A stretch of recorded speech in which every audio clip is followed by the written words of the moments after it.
एक बार उस 17 का कलश पढ़ लेते हैं, इन शॉर्ट उसका भाव भी पढ़ लेते हैं और फिर आगे बढ़ते हैं। आइए पेज नंबर 230 पर है अपन।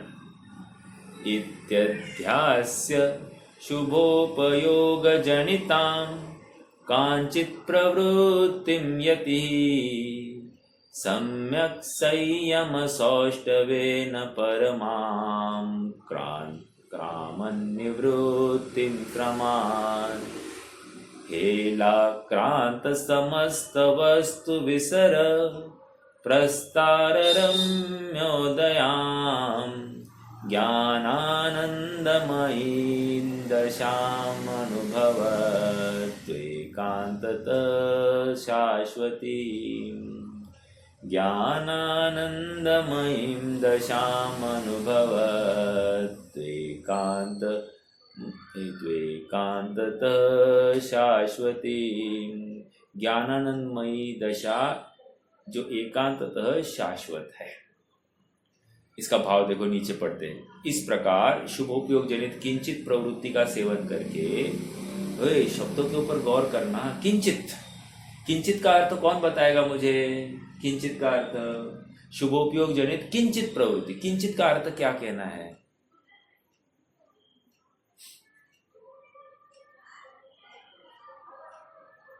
कोई नहीं बताएगा?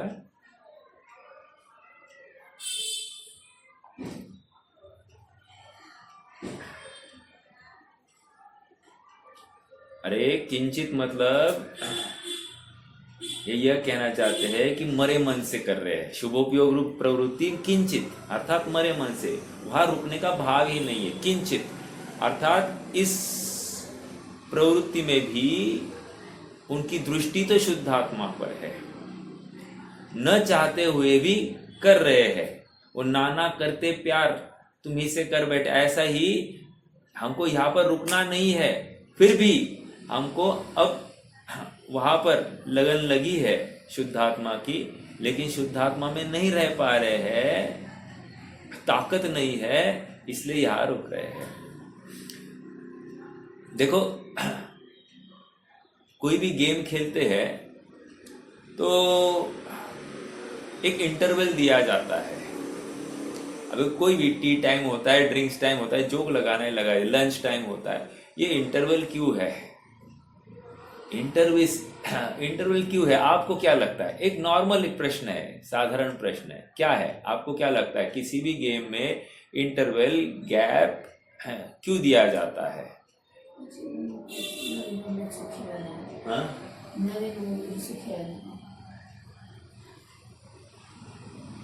तो देखो इंटरवल इसलिए दिया जा रहा है कि हम कैसा खेल रहे इसका विचार किया जाए। एक विचार करने के बाद हम में क्या कोई गलती है हो रही है क्या, इसका विचार किया जाए। और दूसरा नवीन रणनीति क्या हो सकती है, अगर गलत है तो नवीन रणनीति क्या है, ताकि हम और अच्छा सुधार कर सके।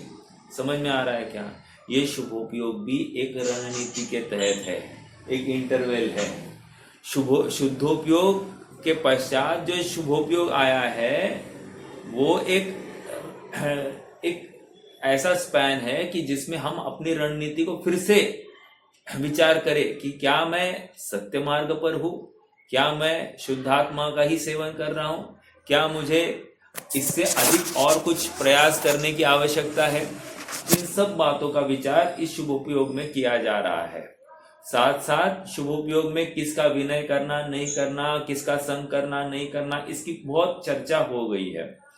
बट ये शुभोपयोग मात्र शुभोपयोग में रहने के लिए नहीं है, ये शुभोपयोग मात्र लोक दिखावे के लिए नहीं है, ये शुभोपयोग मात्र मान बढ़ाई के लिए नहीं है, ये शुभोपयोग किसी लौकिक कार्य करने के लिए नहीं है, ये शुभोपयोग उस शुद्धात्मा में प्रवेश करने के लिए एक पायदान है। समझ में आ रहा है क्या? अपने बुद्धि को, अपने मनोबल को और इतना दृढ़ करना है कि हम झटके से अपने शुद्धात्मा में प्रवेश करें। बल्लवर सर तुमचा माइक चालू है सर। कहने की बात इतनी है कि शुभोपयोग रुकने का स्थान नहीं है, किंचित प्रवृत्ति का अर्थ कर रहा था मैं। शुभोपयोग जनित किंचित प्रवृत्ति का, जबकि देखा जाए किंचित मतलब ये 2/3 काल तो शुभोपयोग में होता है मुनि, और 1/3 काल शुद्धोपयोग में होता है। फिर भी यहाँ पर किंचित कह रहे हैं, क्यों? मरे मन से वहां पर रुके हैं। ठीक है, जिस प्रकार महिला अपने पिहर में किंचित काल के लिए जाती, किंचित काल मतलब क्या? उसको पूरा ध्यान अपने घर का है, फिर भी वहां पर रहने के लिए जाती, लेकिन पूरा लक्ष्य यहाँ पर केंद्रित है, तो उसको किंचित काल के लिए वहां गई है, ऐसा समझा जाए। तो किंचित प्रवृत्ति का सेवन करके यति सम्यक्त्व सहित संयम के सौष्ठव से क्रमशः परम निवृत्ति को प्राप्त होता है। अभी निवृत्ति का अर्थ देखो क्या किया जा रहा है। निवृत्ति मतलब क्या? निवृत्ति मतलब शुद्धात्मा में रहना, इसको निवृत्ति कह रहे हैं। वैसे आपको मालूम है आराम का अर्थ क्या है? आराम,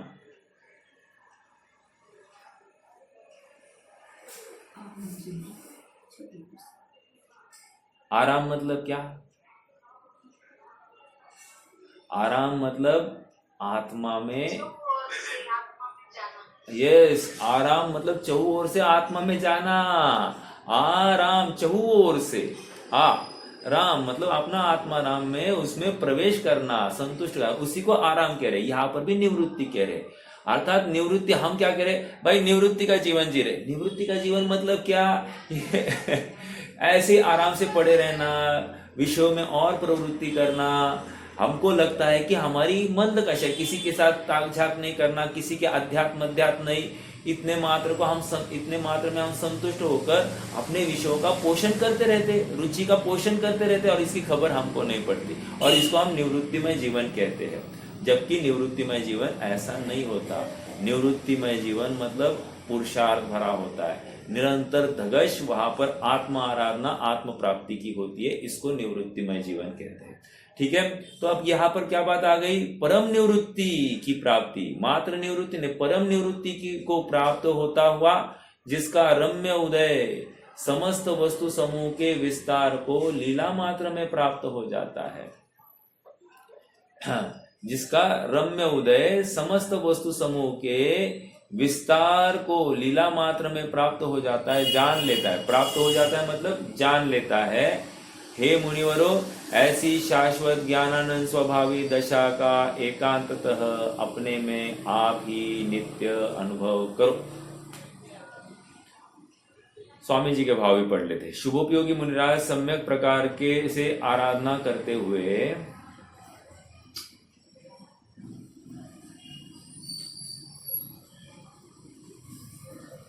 एक मिनट, सम्यक शुभोपयोगी मुनिराज सम्यक प्रकार से आराधना करते हुए परम वीतराग दशा को प्राप्त करते हैं।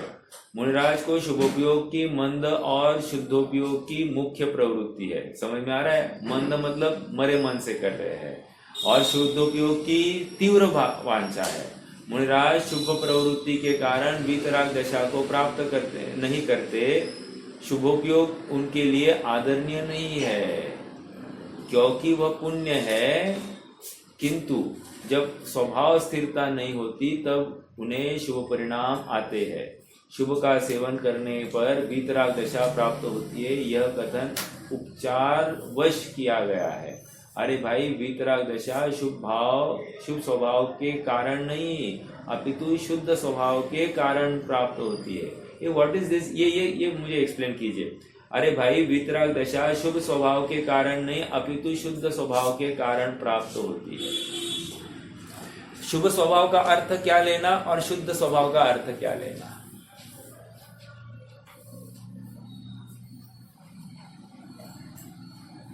कोई बताएगा?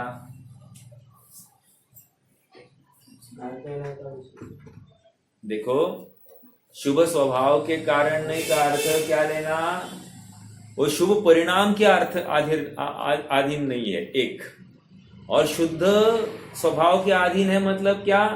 वो शुद्ध स्वभाव में स्थित होने पर वो प्रकट होती है, ये कहना है। ओके, तो दोनों का अर्थ, शुभ स्वभाव भी कह रहे हैं, वो शुभ पर्याय है, मतलब शुभ परिणाम वाली पर्याय, और शुद्ध स्वभाव मतलब वो पर्याय जो आत्मा में स्थित हुई है, ऐसी उस पर्याय का शुद्ध स्वभाव कह रहे हैं के कारण प्राप्त होती है। किंतु यह शुभोपयोग अधिकार है, अतः शुभोपयोग पर आरोप किया गया है।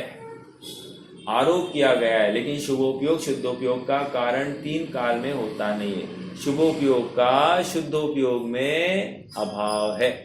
समझ में आ रहा है क्या? पूर्व में भी अभाव है और पश्चात भी अभाव है।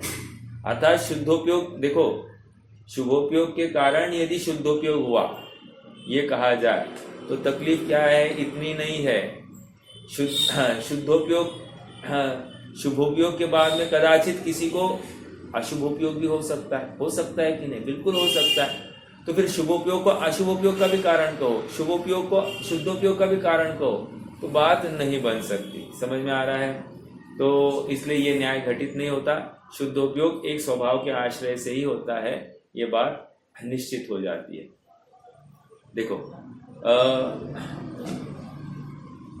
वे मुनिराज क्रम क्रम से वितराग दशा को पाकर सर्वज्ञ दशा को प्रकट करते हैं। आत्मस्वरूप में शाश्वत विद्यमान ज्ञानानंदमयी मोक्ष दशा का एकांत अनुभव ही यथार्थ अनुभव है, अन्य कोई अनुभव करने योग्य नहीं है। अधिकार के अंत में आचार्य देव आत्मा का अनुभव करने की प्रेरणा देते हैं। यह कहते हैं कि भले ही भूमिकागत कमजोरी के कारण कुछ काल शुभोपयोग में जावे, फिर भी सम्यक दर्शन सहित संयम के बल से इन शुभ भावों से भी परम निवृत्ति को प्राप्त कर श्रमण लीला मात्र में अपने लक्ष्य को प्राप्त कर लेते हैं।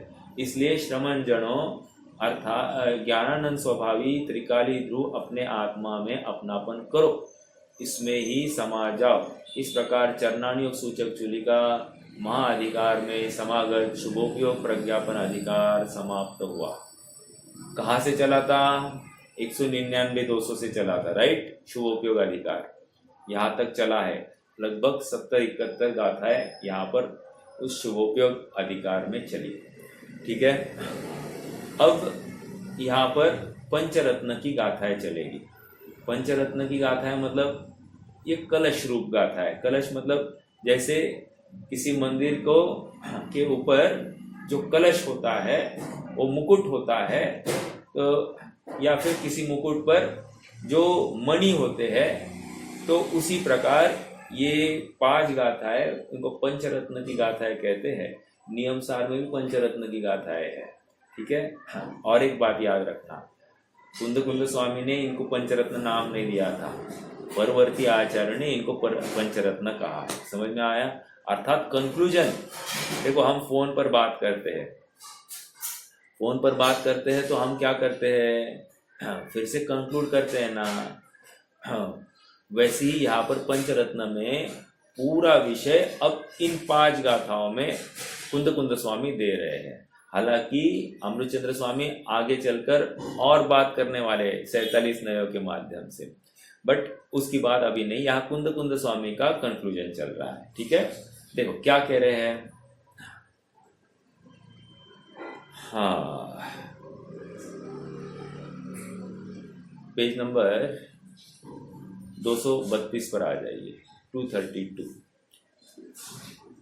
दोहा है, भावलिंग के बिनाय द्रव्यलिंग संसार, द्रव्य भाव दोनों मिले मुक्ति का द्वार।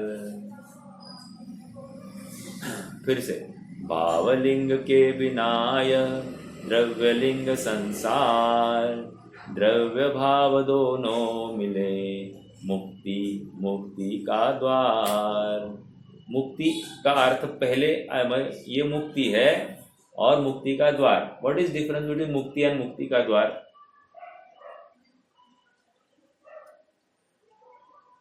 एक तो मोक्ष और एक मोक्ष का मार्ग, इतनी सी बात है। क्या? जहां पर द्रव्य और भाव की एकता हो जाती है, अर्थात साथ साथ दिखाई देते हैं, सहचार दिखाई देते हैं, तो अपने आप वो मुक्ति का मार्ग भी है और मुक्ति भी है।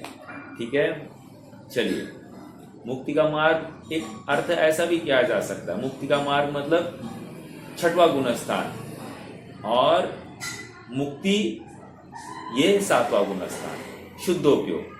शुभोपयोग और शुद्धोपयोग इस प्रकार भी लिया जा सकता है। देखो क्या कह रहे हैं, इस प्रकार शुभोपयोग अधिकार के समाप्त हो जाने पर बाद शेष 5 गाथाओं के समूह को आचार्य अमृतचंद्र तत्व प्रदीपिका टीका में पंचरत्न नाम से अभिहित करते हैं।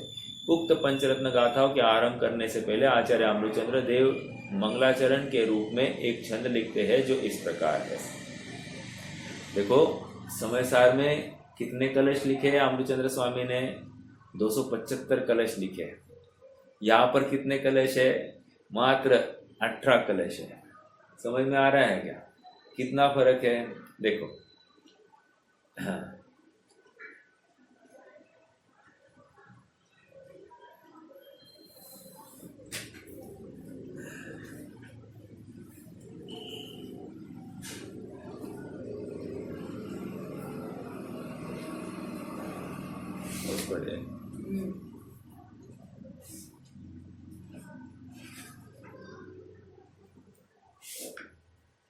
देखो इत्यध्यास शुभोपयोग जनितां शार्दूल विक्रीडित है। इत्यध्यास शुभोपयोग जनिता, अरे ये हो गया ना 18वां।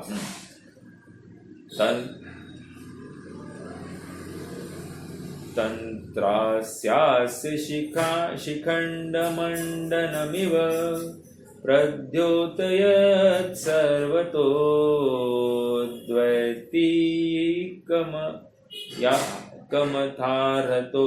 भगवत संक्षेपत शासनम् व्याकुर्वन्न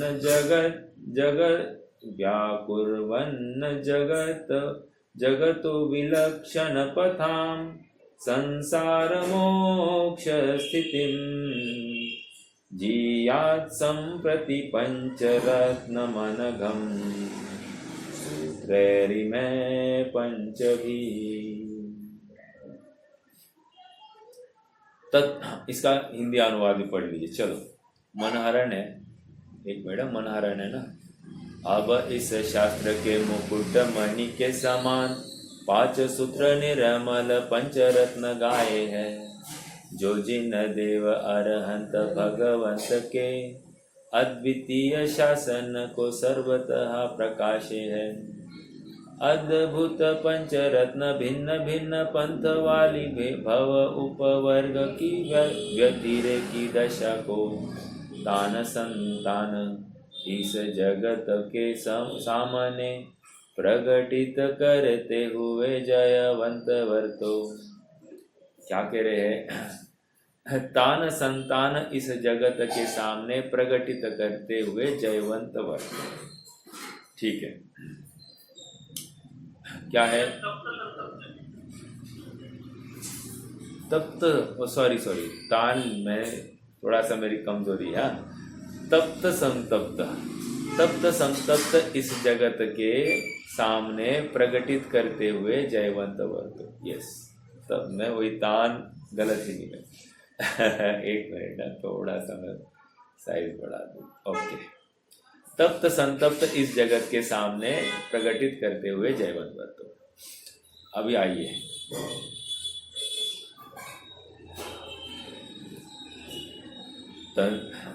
तंत्रास्यास्य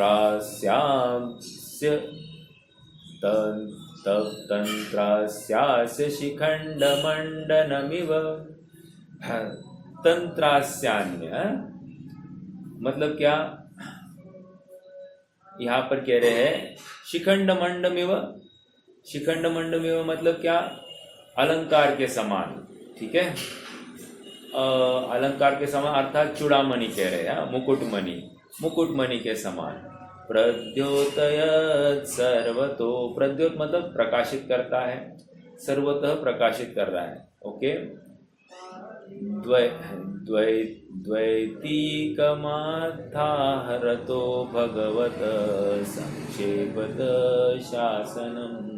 कह रहे ये पूरे जिन शासन को एकदम संक्षेप में कहने के लिए समर्थ है। ठीक है, आगे व्याकुर्वन्न जगत जगत विलक्षण पथा संसार मोक्ष स्थितिम। ये जगत को संसार और मोक्ष की स्थिति का एकदम अच्छे से परिचय कराने की बात है। जीवात् संप्रति पंचरत्नमनघं सूत्रैर्भय पंचभी।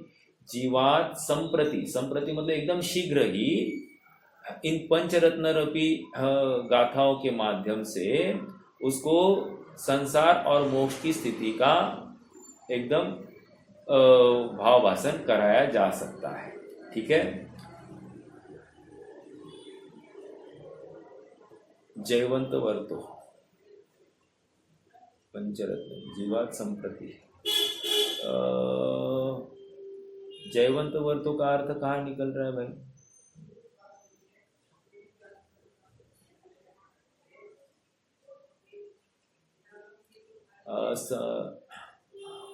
पंच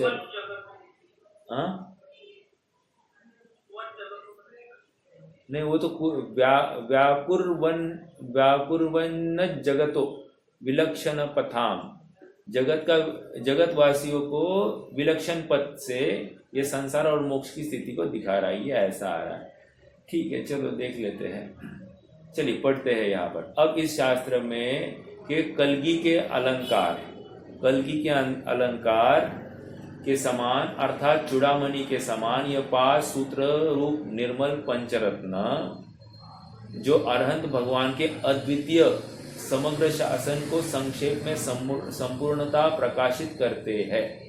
वे पंचरत्न विलक्षण पंथ वाली, ये देखो विलक्षण पंथ, वो ऊपर जो 3rd लाइन है ना, विलक्षण पंथ वाली संसार और मोक्ष की स्थिति को जगत के समक्ष प्रकट करते हुए जयवंत वर्तो।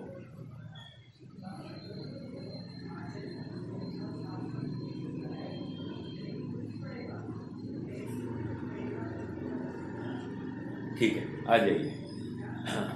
इन शॉर्ट देखो, इष्टोपदेश में भी एक अंतिम मेरे ख्याल से 50वां छंद होगा।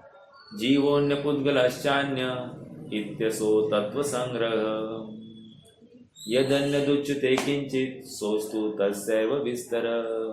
वहां पर भी पूरे ग्रंथ का सार या पूरी अवस्था का सार एकमात्र जीव और पुद्गल इति सो तत्व संग्रह, इति सो 2 तत्व है। ठीक है, और बाकी जो कुछ कहा जा रहा है इसी का विस्तार है।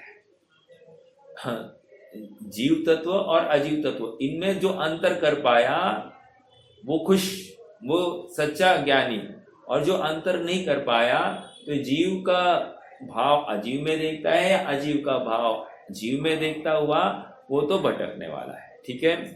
हाँ, इसलिए जो कुछ जिनवाणी में लिखा है बस इसी का संक्षेप यहाँ पर दिया जा रहा है। सेम यहाँ पर भी बात कह रहे हैं कि ये पंचरत्न की गाथाओं के माध्यम से पूरे अरहंत द्वारा कथित जो जिनेंद्र शासन, मतलब वो शासन अर्थात उनका फरमान है, उनका वक्तव्य है, उनकी वाणी है, उसको इन शॉर्ट कंसाइज करके इन 5 गाथाओं के माध्यम से समझाया जाएगा। समझ में आ रहा है? अब देखो, ये 271वीं गाथा मतलब संसार तत्व का निरूपण है। देखो, मोक्ष मार्ग प्रकाशक में मैंने पहले भी कहा है कि पंडित साहब संसार तत्व, जीव तत्व, अजीव तत्व, संसार तत्व और मोक्ष तत्व, ऐसे 4 भेदी 7 तत्वों को 4 भेद में कर लेते हैं। जीव तत्व और अजीव तत्व ये तो समझने की बात है। संसार तत्व और मोक्ष तत्व मतलब क्या? संसार मतलब आश्रव बंध को संसार तत्व के ले लिया, और मोक्ष तत्व में उन्होंने संवर निर्जरा मोक्ष को मोक्ष तत्व में ले लिया। ये इस प्रकार, या फिर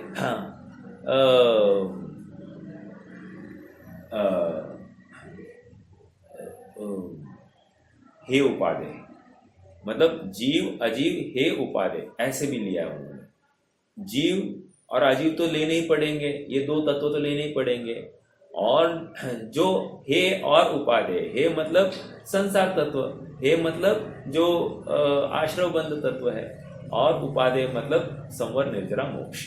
ठीक है, इस प्रकार भी लिया गया है। मुझे क्या कहना है, मुझे इतना ही कहना है कि यहाँ पर भी संसार तत्व की चर्चा चलेगी। ओके, फिर इसके बाद में मोक्ष तत्व की चर्चा चलेगी। देखो, हाँ, और जीव तत्व और अजीव तत्व तो समझेंगे ही समझेंगे, उसके बिना तो काम होता ही नहीं है। ठीक है, देखो इस छंद के भाव को आध्यात्मिक सत्पुरुष श्री कान्जी स्वामी इस प्रकार स्पष्ट करते हैं। अब इस शास्त्र की कलगी अर्थात मस्तक पर शोभित चूड़ामणि के समान निर्मल रत्नत्रय रूप 5 सूत्र कहते हैं। इन 5 सूत्रों में समग्र जैन शासन का सार संक्षेप में समाहित है। ये बेजोड़ गाथाएं जैन शासन का प्रकाश स्तंभ है। मिथ्या दर्शन ज्ञान चारित्र रूप संसार और सम्यक दर्शन ज्ञान चारित्र रूप मोक्ष मार्ग को प्रकाशक है। समझ में आ रहा है? जिस मार्ग से संसार की प्राप्ति होती है उस मार्ग से मोक्ष नहीं होता। ग्रेट, समझ में आ रहा है क्या?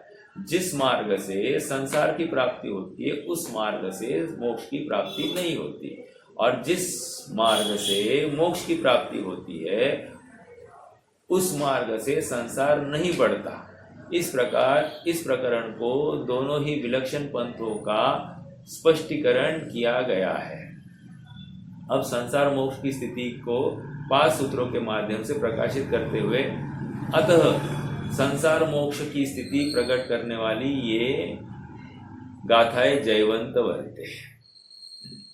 इस प्रकार हम देखते हैं कि इस मंगलाचरण के छंद में आगामी 5 गाथाओं को पंचरत्न नाम से अभिहित किया गया है। उन्हें कलगी के अलंकार के समान संपूर्ण प्रवचन सार का चूड़ामणि बताया गया है। समझ में आया? हाँ, कलगी मतलब क्या मुकुट होता है क्या? मुझे हाँ ठीक से ये नहीं है। कलगी मतलब मुकुट होता है ना? किसी को पता है?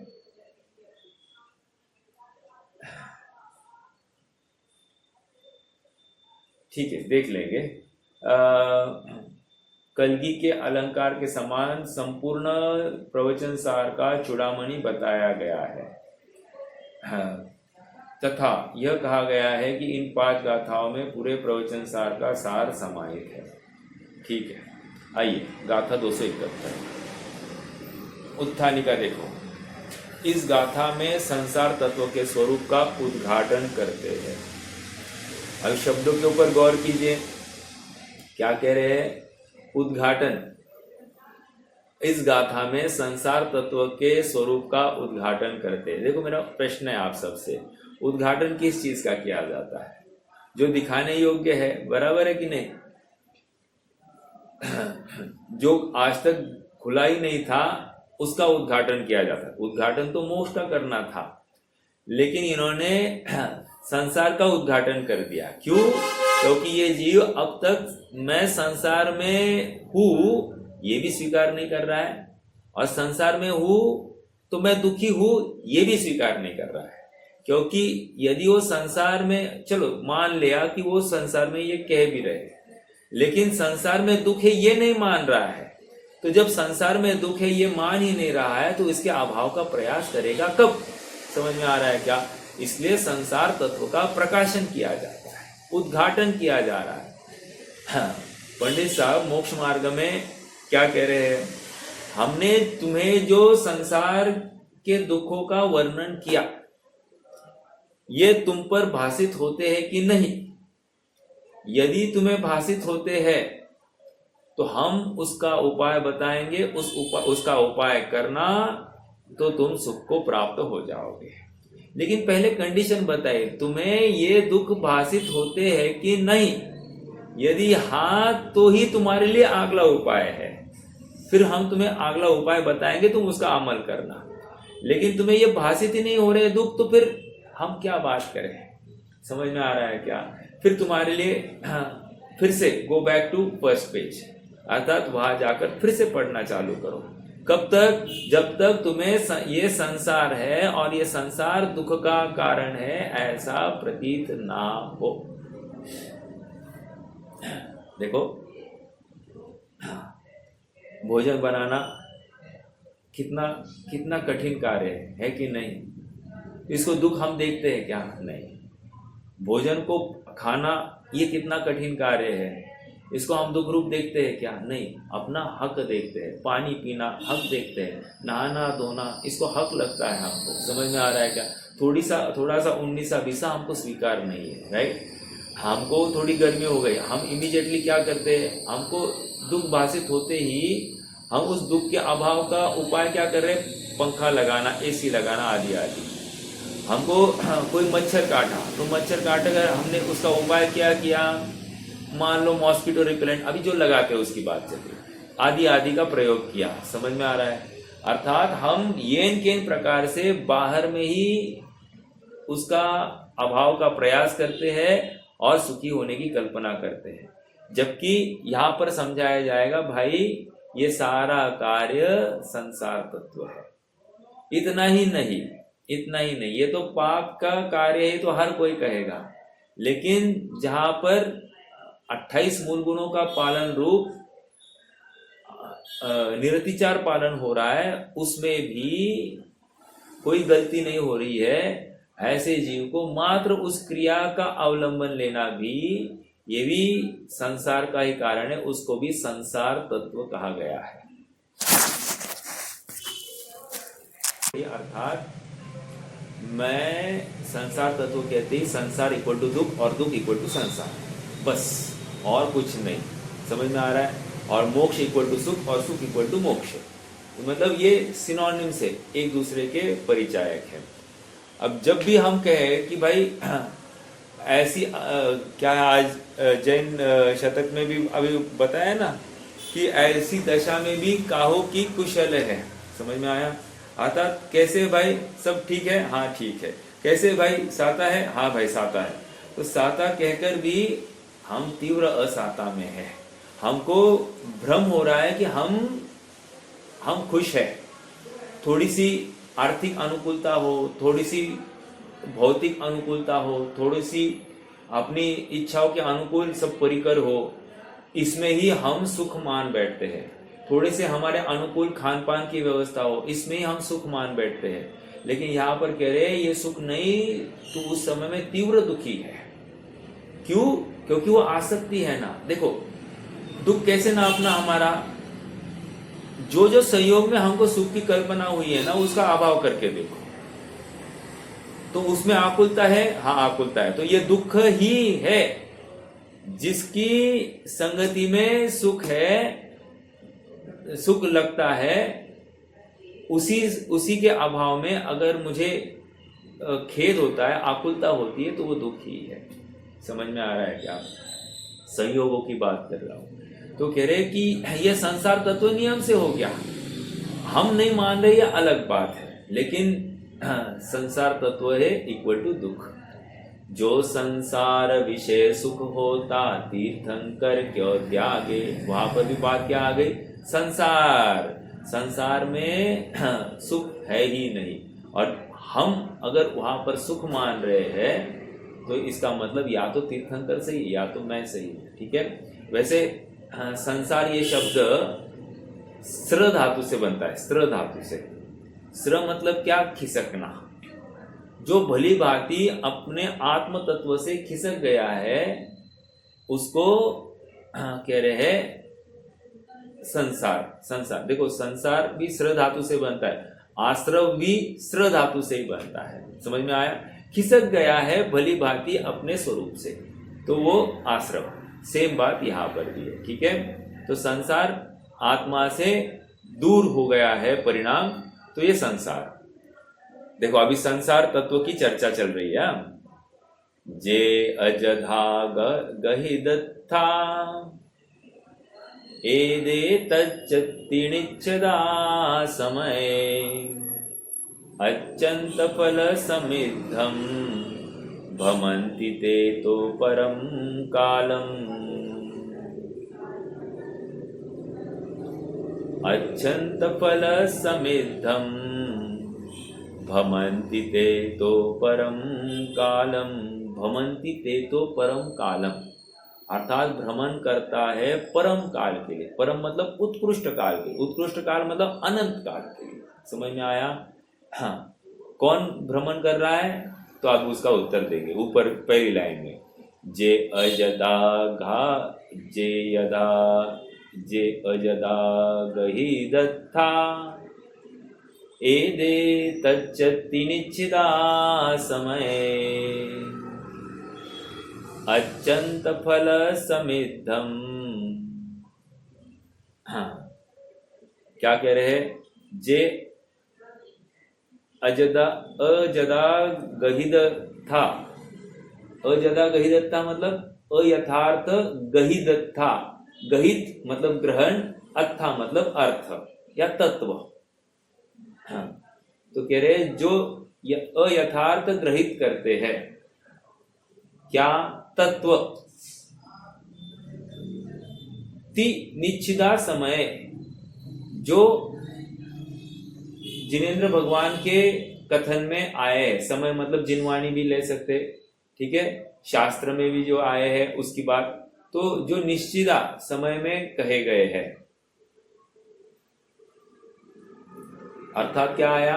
जो अयथार्थ ग्रहण करता है, क्या तत्वों का, कौन से तत्वों का? जो निश्चिता समय अर्थात जो शास्त्र में कहे गए हैं वो, ठीक है।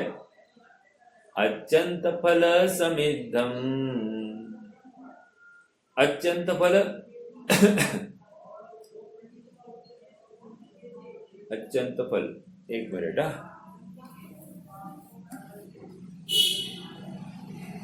फल, वो तो फल का तो अर्थ आ गया, अत्यंत का अर्थ क्या कर रहे हैं? एक मिनट, जस्ट होल्ड कीजिए।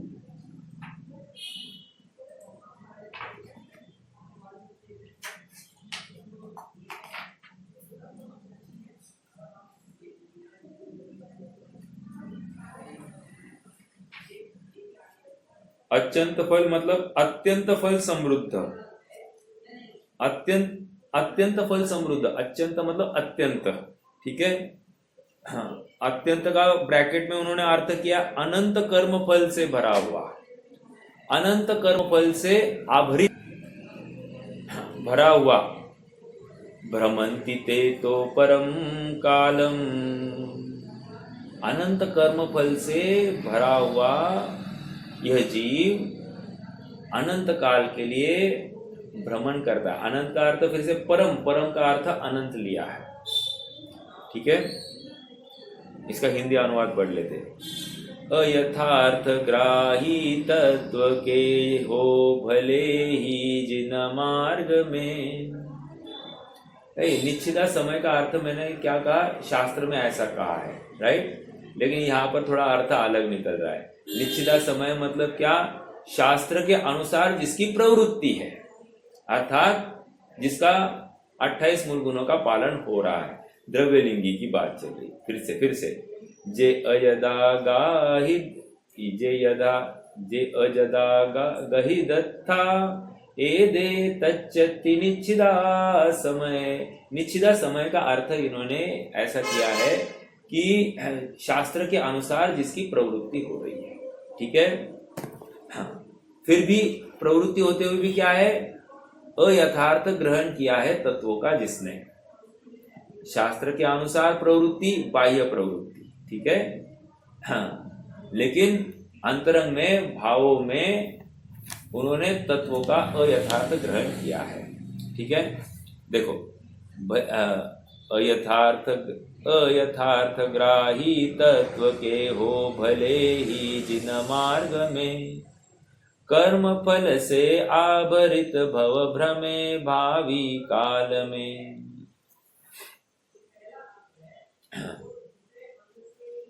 देखो, भले ही वे द्रव्यलिंगी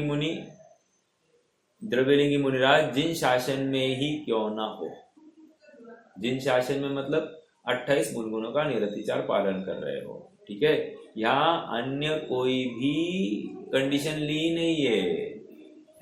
जो 28 मूल गुणों का निरतिचार पालन नहीं कर रहे हैं उनकी बात ही नहीं कर रहे हैं, ठीक है। उनको मुनि नहीं, उनको श्रमण नहीं, श्रमणाभास बोधित किया जाता है। यहाँ तो श्रमण की चर्चा चल रही है, जो 28 मूल गुणों की यथावत पालन कर रहे हैं, ठीक है। और यथावत पालन का अर्थ क्या है? हमने शास्त्रों में पढ़ लिया है।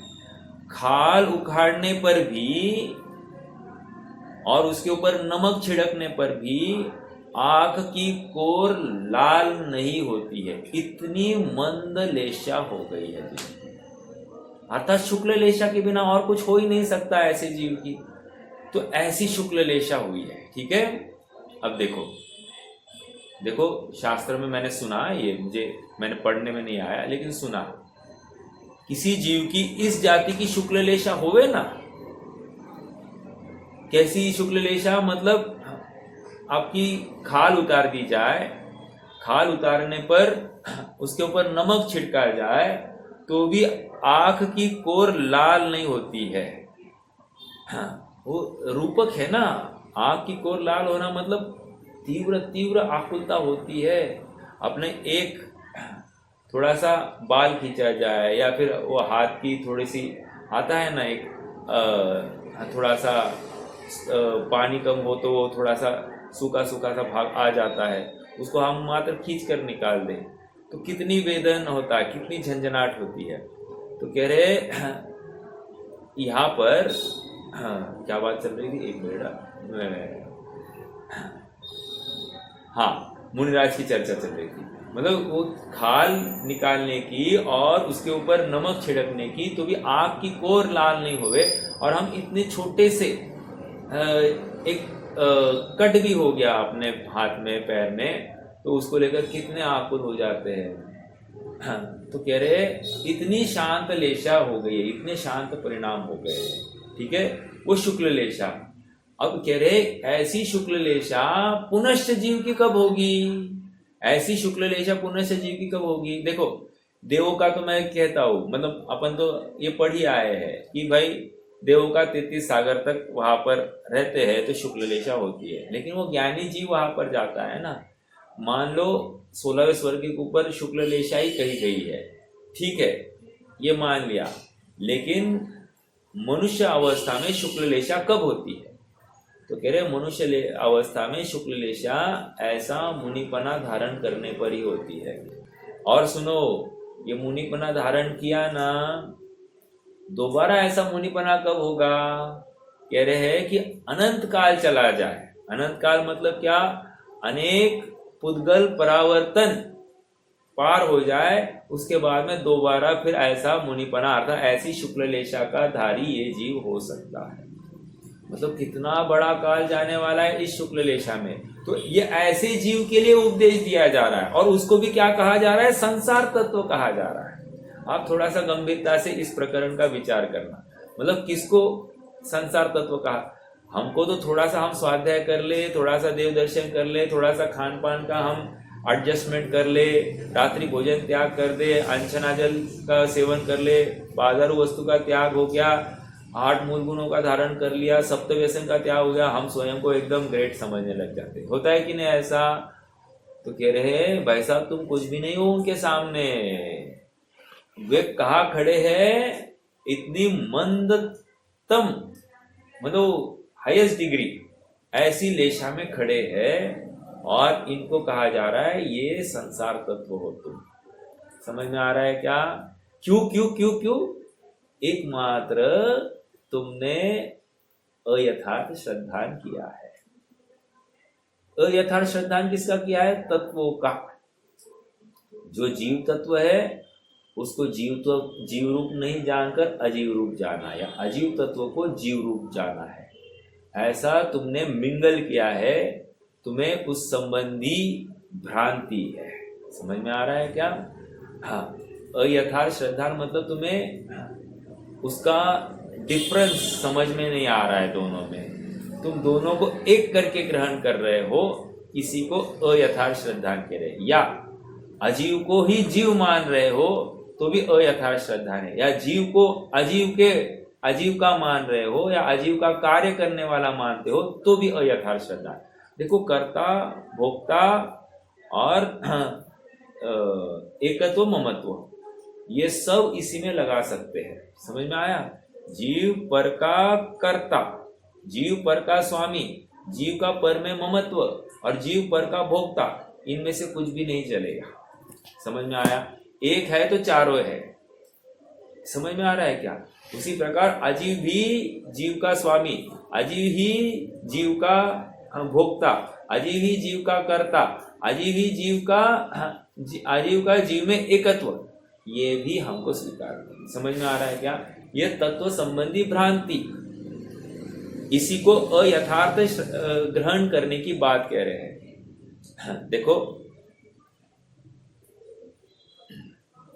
प्रवचन सार में एक उदाहरण आया। क्या उदाहरण आया?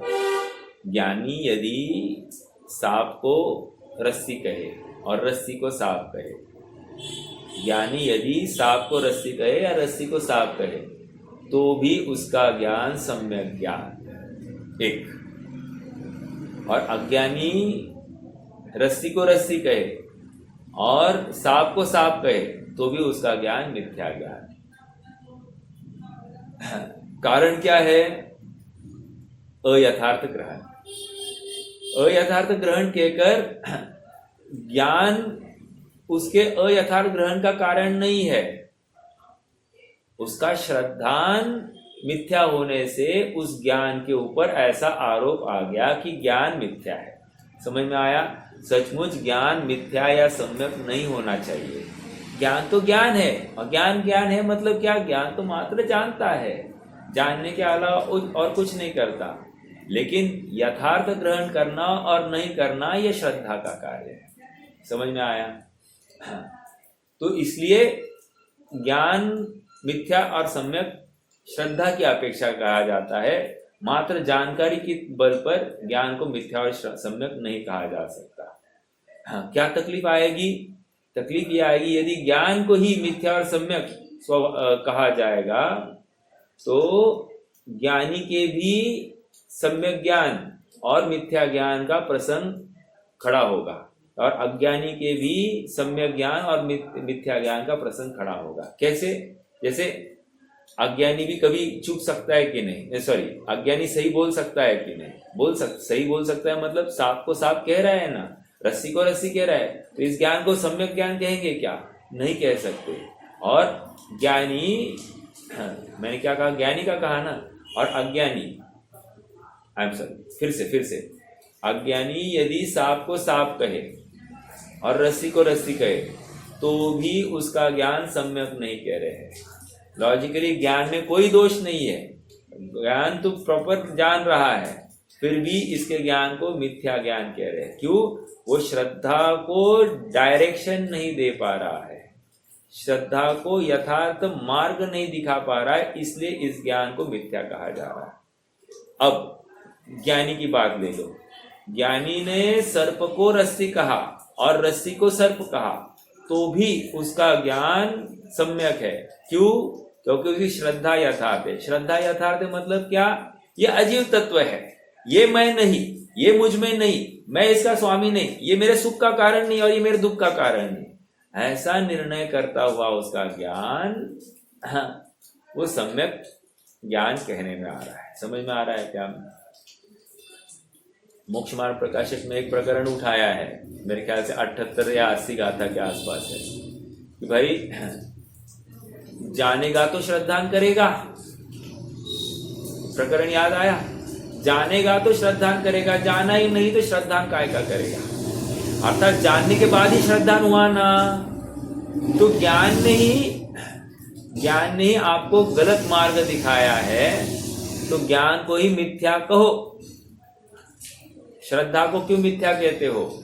नहीं कह रहे हैं। ज्ञान ने मात्र जानने का काम किया, उस समय श्रद्धा अयथार्थ रूप परिणमित हो गई है, इसलिए उस ज्ञान को भी मिथ्या कहा जा रहा है, श्रद्धा मिथ्या होने से।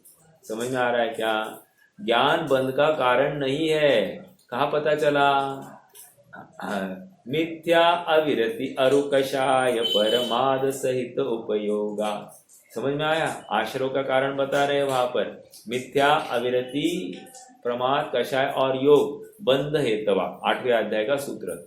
कहने की बात इतनी है, इसमें ज्ञान कहीं नहीं है, बंध का कारण नहीं। तो ज्ञान भले ही नहीं है, लेकिन लॉजिकली विचार करे तो जाने बिना श्रद्धा नहीं होता। तो अब कैसे समझना? मोक्ष मार्ग का प्रकरण जब भी चलेगा तब श्रद्धा की मुख्यता को लिए कथन चलता है, ज्ञान की नहीं। एक लेकिन कोई व्यवहार करने की बात होती है, समझने की बात होती है, तो ज्ञान की मुख्यता लेकर काम चलेगा, श्रद्धा नहीं। समझ में आ रहा है?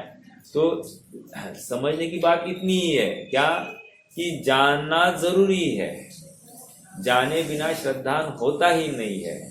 ज्ञान ही त्याग का कारण है। ज्ञानम प्रत्यक्षाणम आया है ना 35वीं गाथा में, ज्ञान ही प्रत्याख्यान है, क्योंकि यथार्थ ज्ञान होते ही अपने आप छूट जाता है उससे, तो छूट जाता है। श्रद्धा भी विपरीत, मतलब जो विपरीत थी अनुरूप हो जाती है, पर में परत्व स्थापित हो जाता है। समझ में आया? जानने का फल ये बताया जा रहा है। हाँ, देखो छोटा सा उदाहरण दिया जाता है, जैसे किसी बच्चे को बताना है अनछना पानी नहीं पीना, तो क्या करना? एक मिनट जस्ट होल्ड।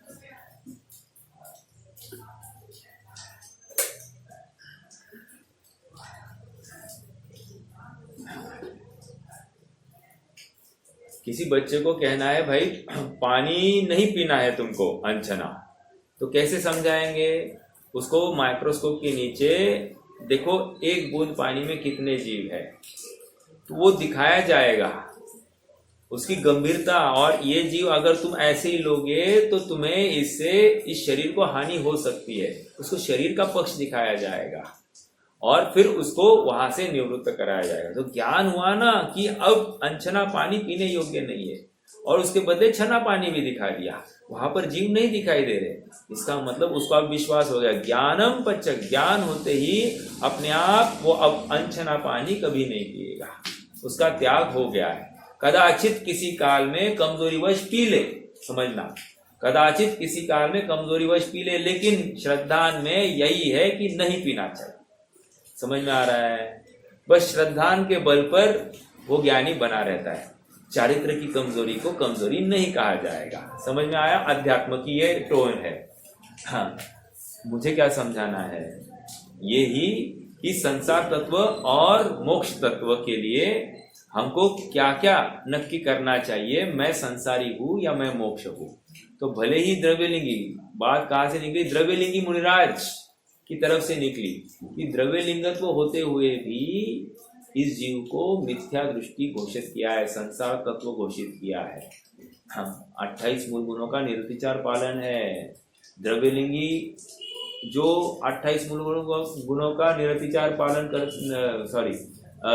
सदोष पालन करते हैं, अर्थात कहीं ना कहीं दोष आता है, ऐसों को तो द्रव्यलिंगी ये संज्ञा ही नहीं दी जा सकती। समझ में आ रहा है क्या? ये संज्ञा एकमात्र वो मिथ्यात्व गुणस्थान वाला निरतिचार पालन करने वाले की अपेक्षा है। एक दूसरा आपको पता ही है ना कि हमने चर्चा की है कि छठवें गुणस्थान को भी द्रव्यलिंग कहा जाता है और सातवें गुणस्थान को भावलिंग कहा जाता है, ऐसा भी है। ठीक है, बट यहाँ पर वो बात नहीं चल रही। तो भले ही वे द्रव्यलिंगी मुनिराज जिन शासन में ही क्यों ना हो, जिन शासन में ही क्यों ना हो मतलब क्या? सच्चे देव शास्त्र गुरु की आज्ञा मानते हैं, हाँ, सात तत्वों का ही श्रद्धान करते हैं, पर वस्तु को रंच मात्र भी अपना नहीं कहते। समझ में आया? अपनी वस्तु पर में कभी प्रवेश नहीं करती, ऐसा भी कहते हैं। लेकिन क्या कह रहे हैं? तथापि वे तत्व यह है, इस प्रकार निश्चयवान वर्तते हुए पदार्थ को अयथार्थ गलत रूप से ग्रहण करते हैं। मतलब क्या? कहीं ना कहीं वे शरीर के स्वामी बन जाते हैं। एक बाकी खुदे कुगुरु कुछ शास्त्र की बात ही नहीं चल रही है, या तो शरीर का स्वामी बनने की ही तकलीफ है। ये शरीर का स्वामी बनकर अपने धर्म का कर्ता बन जाता है, पर पदार्थ का कर्ता बन जाता है, और यही अपराध है। इसी को अयथार्थ ग्रहण कहा जा रहा है। समझ में आ रहा है क्या? और ये कब होता है? राग द्वेष द्वयी दीर्घ नेत्राकर्षण कर्मणा अज्ञाना सुचिरम जीव संसाराब्धो भ्रमत्यसो। वो संसार रूपी समुद्र को ही वो भ्रमण करेगा, अर्थात उस मतनी से संसार तत्व ही निकलता है। क्यों? क्योंकि नियम से उसके राग द्वेष पाया ही जाएगा। जो स्वभाव में स्थित नहीं है, नियम से उसका राग द्वेष है, और इस राग द्वेष रूपी मथनी के कारण इसका संसार ही फलित हो रहा है। समझ में आ रहा है क्या? हाँ, फलित हो रहा है मतलब सफल है। देखो एक कथन आता है, ज्ञानी के सभी भोग निष्फल होते हैं और अज्ञानी के सभी भोग सफल होते हैं। सफल मतलब संसार, निष्फल मतलब दग्ध बीज के समान, अर्थात कोई नवीन बंध ही नहीं करते, अर्थात वो बीज इस प्रकार से जला दिया है उसमें से नवीन फसल आएगी ही नहीं। तो ज्ञानी के सारे कर्म अफल होते हैं, निष्फल होते हैं। निष्फल का अर्थ फिर से पुनः संसार की परिपाटी नहीं बढ़ेगी। चलिए आज के लिए रुक जाते हैं, कोई प्रश्न है तो रख सकते हैं।